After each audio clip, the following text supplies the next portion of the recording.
Here are 10 general exercises that are used all the time with the modifications for any beginners who are starting. Hey everybody, Christina Hooper here. I'm super excited to be here. I'm going to give you guys 10 exercises that have an alternate modification to them. Okay, so these are definitely exercises that I'll be using in my everyday workouts, anything that you see on our YouTube channel. So to any of the new subscribers, any of the new people that are in our accountability group for August, these are some exercises that you can change up and then take away the impact or change things up if you have an injury or you're just not able to get there and do it yet, okay? So our first exercise is going to be jumping jacks. So we all know jumping jacks is going to be just like that. So if you don't like the jumping or you can't do the jumping, just simply going side to side steps. You can still use your arms, and then all you're doing is you're just stepping towards the other foot. The steps can be bigger or smaller, so you guys can definitely change it up from jumping jacks to side steps. The second exercise are going to be side to side touches. So this is what they will look like. So you're going to go side to side to side. So if you don't have enough space in your room, you can either keep it a couple steps here, a couple steps here. So say if you're working out in your basement or you're working out in your living room and there's very, very little floor space, you can keep it in a very short amount of time. Again, your steps in between will just be much less, okay? And if you don't want the impact of stepping side to side because you're afraid maybe you have carpet and it's obviously very tricky where you can trip on it.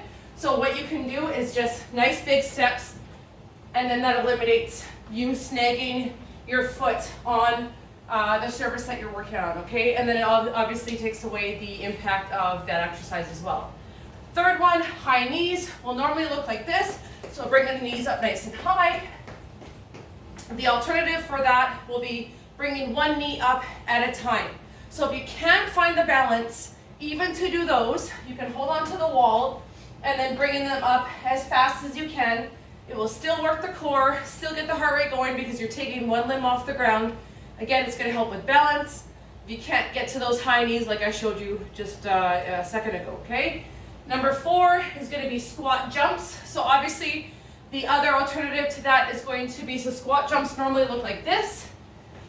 So if you can't do any jumping or the impact is a problem for you, you're just going to revert back to regular squats, okay? So make sure that your squats, you have, just pretend to say if you were to have a stool behind you, you want to sit behind. So you see that slightly when I squat, the toes are coming off of the ground. Your weight is going to go automatically onto the heels.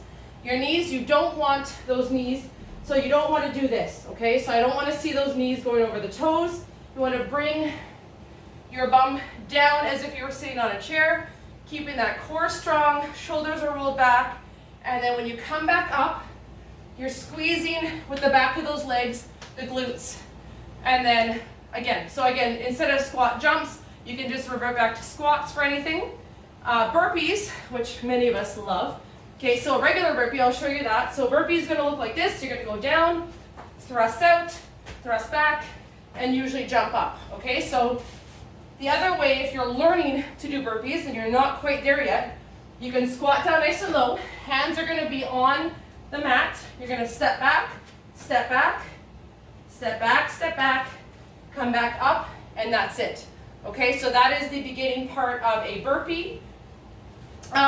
If you can't do burpees, honestly, just give yourself a completely different exercise. If you have wrist problems or squatting down to the ground, just message me and I can give you a completely different exercise for that, because again, that would just be a different modification for that one, okay? Push-ups. So push-ups are going to be, I'm going to give you 3 variations. So if you have trouble getting up and down onto the mat or on the ground where you're working out, you can, the first exercise that you can do, or the way that you can do your push-ups is going to be on the wall. So your hands are going to be, well, about the same width as your shoulders, maybe a little bit wider apart.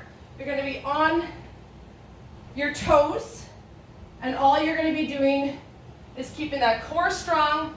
Legs are not straight, your knees are not locked, but they have a slight bend to them. You're going to be far enough away to the wall that you're going to create an incline for yourself, and then you're going to be coming down as far as you can obviously to where your head's not gonna hit the wall, but you come close enough. You're gonna keep your core strong. So that's modification number 1. Modification number 2 is going to be on your knees. So core is strong.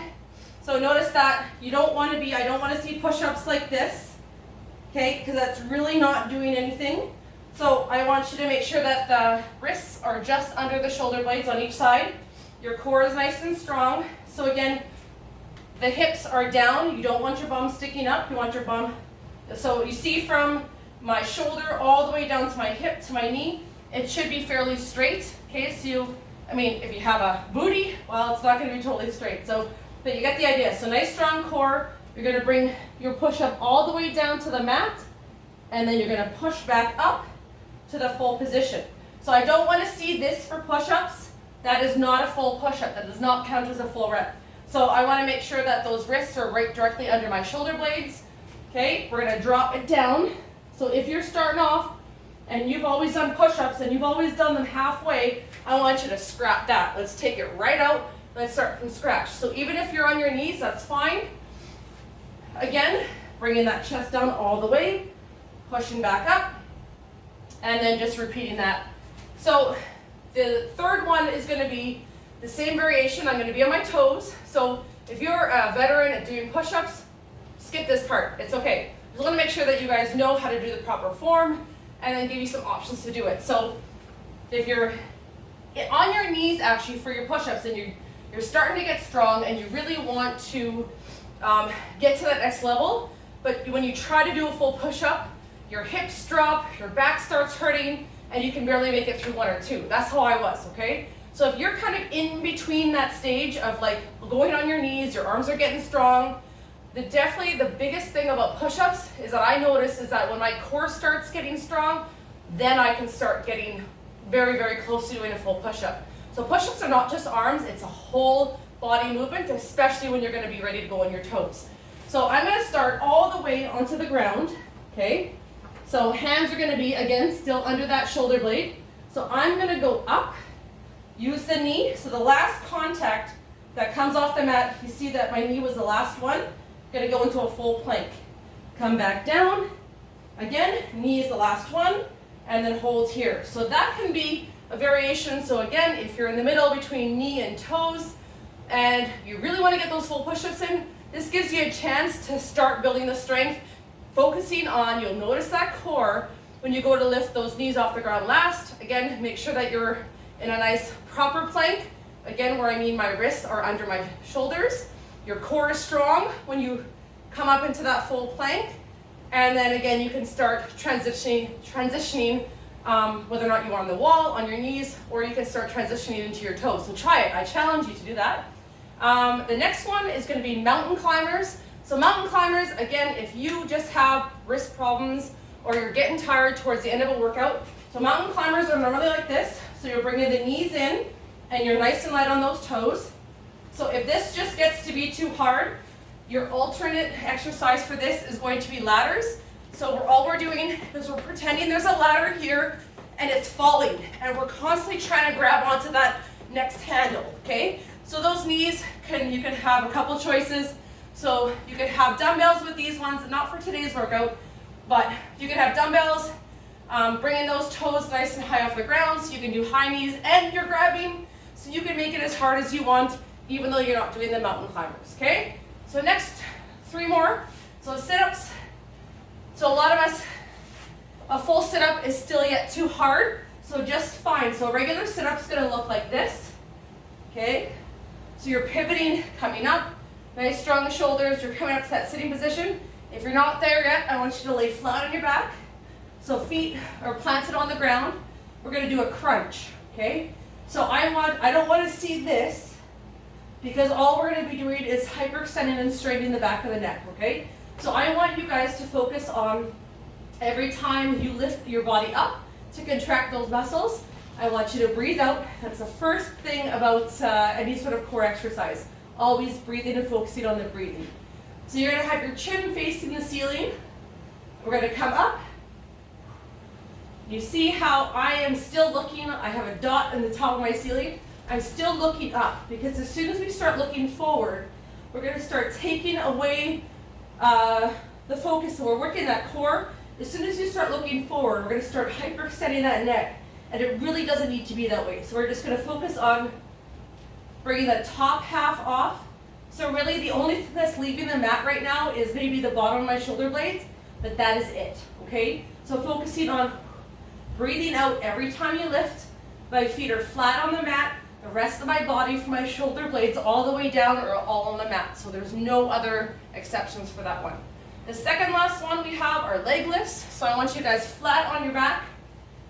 Okay, so hands are normally for, I'll show you a regular leg lift. So I'm supporting my hips just because I'm on concrete. So I'm going to support my hips and it kind of keeps me stable on the ground here. Head is on the ground. So legs come all the way up, come all the way down. Now if you're just starting off, or if you have maybe a fresh C-section scar, or you're just really, really tough to contract those muscles by lifting both legs, I want you to, so this is going to be the first one, so you can have your right knee bent. You can bring that left leg up only, so it's just that left side. So you're just focusing on the other side. And again, same with the right side. So you can bring both legs down. One can stay up, one can stay down. Okay, so that's your alternative for the leg lifts. Again, you don't want to stress out those lower abdominal muscles. If you're just starting off, I don't want you to hurt yourself. And again, always focusing on breathing when it comes to any sort of any exercises, but especially abdominal muscles and exercises. And we tend to hold our breath when we go ahead and contract that core. Okay. Last but not least, I'm just going to show you a couple variations of plank. So again, it's somewhat similar to the push-ups.